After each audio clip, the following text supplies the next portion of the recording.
السلام علیکم ناظرین، حضرت موسیٰ علیہ السلام اللہ تعالیٰ کے پیغمبر اور اللہ تعالیٰ کے ایک برگزیدہ بندے تھے۔ ناظرین، قرآن مجید میں 5 اولو العزم پیغمبروں کا نام آیا ہے، جن میں ایک نام حضرت موسیٰ علیہ السلام کا بھی ہے۔ تو آئیے آج ہم قرآن میں بیان شدہ موسیٰ علیہ السلام کی شاندار زندگی کے بارے میں آپ کو بتاتے چلیں، جو ایک نبی ہیں جن کو مسلمان، مسیح اور یہودی سب برابر عزت دیتے ہیں۔ ناظرین، فرعون خدائی کا دعوے دار اور بڑا ظالم جابر بادشاہ تھا۔ اس نے بنی اسرائیل کو اپنا غلام بنا رکھا تھا۔ ایک رات بادشاہ فرعون نے ایک خواب دیکھا کہ شام کی طرف سے ایک آگ آئی اور اس آگ نے تمام قبطیوں کے گھروں کو جلا ڈالا، جبکہ بنی اسرائیل محفوظ رہے۔ دہشت کے عالم میں فرعون نے تمام کاہنوں اور نجومیوں کو جمع کر کے اپنا خواب بیان کیا۔ جب فرعون نے اپنا خواب کاہنوں اور نجومیوں کو بتایا تو انہوں نے اس کی تعبیر یہ بتائی کہ بنی اسرائیل میں ایک بچہ پیدا ہوگا اور اس کے ہاتھوں اہل مصر کی ہلاکت ہوگی۔ لہٰذا اس خواب کے بعد وہ مزید فکر مند ہو گیا اور اس نے حکم جاری کر دیا کہ بنی اسرائیل میں پیدا ہونے والے تمام لڑکے قتل کر دیے جائیں۔ اس کے مطابق فرعون کے حواری اور اس کے سپاہیوں نے ہر ممکن قدم اٹھایا تاکہ کوئی بھی نومولود لڑکا زندہ نہ بچ پائے، لیکن اللہ کے فیصلے اٹل ہوتے ہیں۔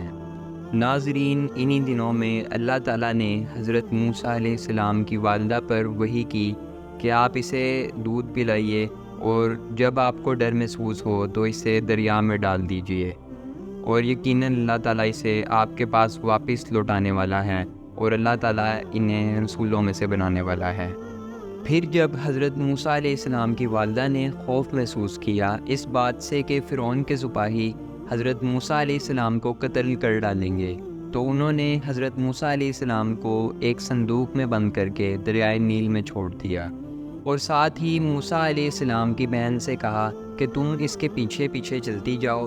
لہٰذا وہ دریائے نیل میں چلے اور ان کی بہن کنارے کنارے چلی، اور صندوق جا کر فرعون کے محل میں رک گیا، اور فرعون کی بیوی نے انہیں اٹھا لیا۔ اور فرعون کی بیوی نے فرعون سے کہا کہ اسے قتل مت کرو، یہ ہماری آنکھوں کی ٹھنڈک ہے، امید ہے کہ یہ ہمیں فائدہ دے گا یا ہم اسے اپنا بیٹا بنا لیں گے۔ ادھر موسیٰ علیہ السلام کی والدہ کا دل تنگ ہونے لگا اور قریب تھا کہ وہ سب کچھ ظاہر کر دیتیں، اور وہاں موسیٰ علیہ السلام کی بہن جو ان کا تعاقب کر رہی تھی، جب انہوں نے دیکھا کہ فرعون کی بیوی اسے اٹھائے ہوئے ہے تو انہوں نے کہا کہ میں آپ کی رہنمائی کرتی ہوں ایک ایسی عورت کی طرف جو اس کی خوب پرورش کرے۔ اس طرح اللہ کا وعدہ سچا ہوا اور حضرت موسیٰ علیہ السلام کی والدہ کو حضرت موسیٰ علیہ السلام سے اللہ تعالیٰ نے دوبارہ ملوا دیا۔ اور جب وہ اپنی جوانی کو پہنچے تو شہر میں ایک مرتبہ داخل ہوتے ہوئے انہوں نے 2 آدمیوں کو لڑتے ہوئے پایا۔ ایک شخص ان کی قوم میں سے تھا اور دوسرا ان کے دشمنوں میں سے۔ پھر ان کی قوم کے شخص نے انہیں مدد کے لیے پکارا تو حضرت موسیٰ علیہ السلام نے دوسرے شخص کو مکہ مار کر اسے قتل کر دیا۔ پھر حضرت موسیٰ علیہ السلام نے اللہ تعالیٰ سے توبہ طلب کی اور اللہ تعالیٰ نے انہیں معاف کر دیا۔ اور ایک شخص ان کی طرف شہر سے دوڑتا ہوا آیا اور کہنے لگا کہ سردار تیرے بارے میں مشورہ کر رہے ہیں کہ تجھے قتل کر دیں، چنانچہ تو یہاں سے چلا جا۔ تو موسیٰ علیہ السلام ڈرتے ہوئے وہاں سے چلے گئے اور وہ مدین کی طرف روانہ ہو گئے۔ جب مدین کے کنویں پر پہنچے تو دیکھا کہ لوگوں کا ایک گروہ اپنے جانوروں کو پانی پلا رہا ہے، اور 2 عورتوں کو اس گروہ سے الگ پایا تو حضرت موسیٰ علیہ السلام نے سوال کیا کہ تم دونوں کا کیا معاملہ ہے؟ انہوں نے کہا کہ ہم تب تک اپنے جانوروں کو پانی نہیں پلا سکتی جب تک لوگوں کا یہ گروہ اپنے جانوروں کو پانی نہ پلا لے، اور ہمارے والد ایک بوڑھے آدمی ہیں۔ یہ سن کر حضرت موسیٰ علیہ السلام نے ان کے جانوروں کو پانی پلایا اور پھر وہ ایک سائے کے نیچے جا کر بیٹھ گئے اور اللہ سے دعا کی کہ اے میرے رب، آپ جو بھلائی بھی مجھ پر نازل کر دیں، میں اس کا محتاج ہوں۔ دیکھتے ہی دیکھتے ان میں سے ایک عورت نہایت شرم و حیا سے حضرت موسیٰ علیہ السلام کے پاس آئی اور کہنے لگی کہ آپ نے ہمارے ساتھ احسان کیا ہے، اس کے بدلے میں ہمارے والد آپ کو انعام دینا چاہتے ہیں۔ جب ان کے والد کی اور حضرت موسیٰ علیہ السلام کی ملاقات ہوئی تو ان میں سے ایک عورت کہنے لگی کہ ابا جان آپ ان کو ملازمت پر رکھ لیں کیونکہ یہ امانت دار ہیں۔ اس کے بعد ان کے ابا جان نے حضرت موسیٰ علیہ السلام سے کہا کہ بیٹا میرا یہ ارادہ ہے کہ میں اپنی دونوں بیٹیوں میں سے ایک کا نکاح تمہارے ساتھ کر دیں، لیکن اس شرط پر کہ تم میرے ہاں 8 سال ملازمت کرو، اور اگر 10 سال تک کر دو گے تو تمہارا احسان ہوگا، اور میں تم پر مشقت نہیں چاہتا۔ حضرت موسیٰ علیہ السلام نے یہ شرط قبول کر لی اور اسی طرح یہ معاہدہ طے پایا، اور اس طرح اس بوڑھے آدمی کی ایک بیٹی سے حضرت موسیٰ علیہ السلام کا نکاح ہو گیا۔ بالآخر معاہدے کی مدت پوری ہو گئی تو حضرت موسیٰ علیہ السلام اپنے گھر والوں کو لے کر مصر کی طرف واپس روانہ ہوئے۔ راستے میں جب وہ کوہ طور کے قریب پہنچے تو وہاں پر آگ دیکھی اور اپنے گھر والوں سے کہا کہ یہاں رک کر میرا انتظار کرو، میں نے آگ دیکھی ہے تو ہو سکتا ہے میں وہاں سے راستے کی کوئی خبر معلوم کر لوں۔ جب موسیٰ علیہ السلام وہاں پر گئے تو آواز آئی، موسیٰ میں اللہ تعالیٰ ہوں، تمام جہانوں کا رب، اور اپنی لاٹھی پھینک دو۔ تو جب موسیٰ علیہ السلام نے اسے پھینکا تو وہ سانپ بن کر چلنے لگی۔ اس پر موسیٰ علیہ السلام خوف میں آ کر بھاگنے لگے تو اللہ تعالیٰ نے فرمایا ڈرو نہیں، اور پھر فرمایا اپنا ہاتھ بغل میں ڈالو تو وہ بغیر کسی عیب کے سفید چمکتا ہوا نکلے گا۔ اور اللہ تعالیٰ نے یہ 2 معجزے دے کر انہیں فرعون کی طرف بھیجا کہ وہ سرکش ہو رہا ہے۔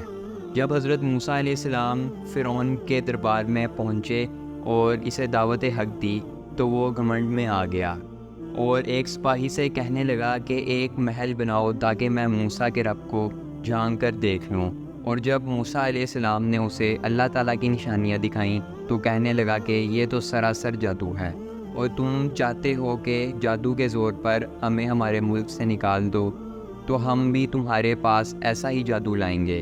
پس حضرت موسیٰ علیہ السلام اور فرعون کے درمیان معاہدہ طے پایا کہ وہ مصر کے میلے کے دن ایک میدان میں جمع ہوں گے جہاں فرعون اپنے جادوگروں کو لانے والا تھا۔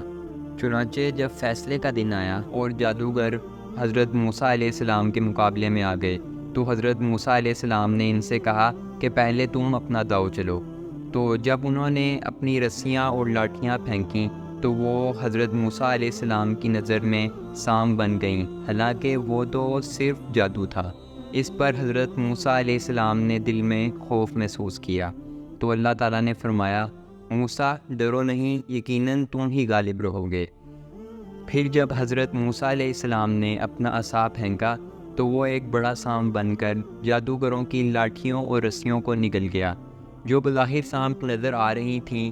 اس پر سب جادوگر سجدے میں گر پڑے اور کہنے لگے کہ ہم موسیٰ اور ہارون کے رب پر ایمان لائے۔ یہ سن کر فرعون غضبناک ہو گیا اور کہنے لگا کہ یقیناً موسیٰ تم ان جادوگروں کے استاد ہو جس نے انہیں جادو سکھایا ہے۔ اس کے بعد حضرت موسیٰ علیہ السلام رات کے وقت اللہ تعالیٰ کے حکم سے ان لوگوں کو لے کر روانہ ہو گئے۔ چنانچہ جب وہ سب اپنی منزل کی طرف روانہ ہوئے تو فرعون کے کسی سپاہی نے اسے خبر دی اور فرعون اور اس کا لشکر بھی حضرت موسیٰ علیہ السلام کے لشکر کا تعاقب کرنے لگا، یہاں تک کہ جب موسیٰ علیہ السلام کا لشکر پانی کے پاس پہنچ گیا تو راستہ نہ پانے پر اور فرعون کے لشکر کو سامنے سے آتا ہوا دیکھ کر کہنے لگے کہ موسیٰ ہم تو مارے گئے۔ حضرت موسیٰ علیہ السلام نے کہا ہرگز نہیں، یقیناً میرا رب میرے ساتھ ہے، وہ ضرور ہمیں راستہ دکھائے گا۔ اس پر اللہ تعالیٰ نے حضرت موسیٰ علیہ السلام پر وحی کی کہ اپنی لاٹھی کو سمندر پر مارو۔ پس سمندر میں راستہ بن گیا اور حضرت موسیٰ علیہ السلام اور ان کے لشکر کو اللہ تعالیٰ نے بچا لیا اور فرعون کو اس کے لشکر سمیت سمندر میں ڈبو دیا۔ ناظرین، یہ تھی داستان حضرت موسیٰ علیہ السلام کی، جن کا ذکر نام کے اعتبار سے قرآن مجید میں سب سے زیادہ مرتبہ آیا ہے۔ اللہ تعالیٰ سے دعا ہے کہ اللہ تعالیٰ ہم سب کو آخرت کے دن جنت الفردوس میں انبیاء، صدیقین، شہداء اور صالحین کا ساتھ نصیب فرمائے، آمین۔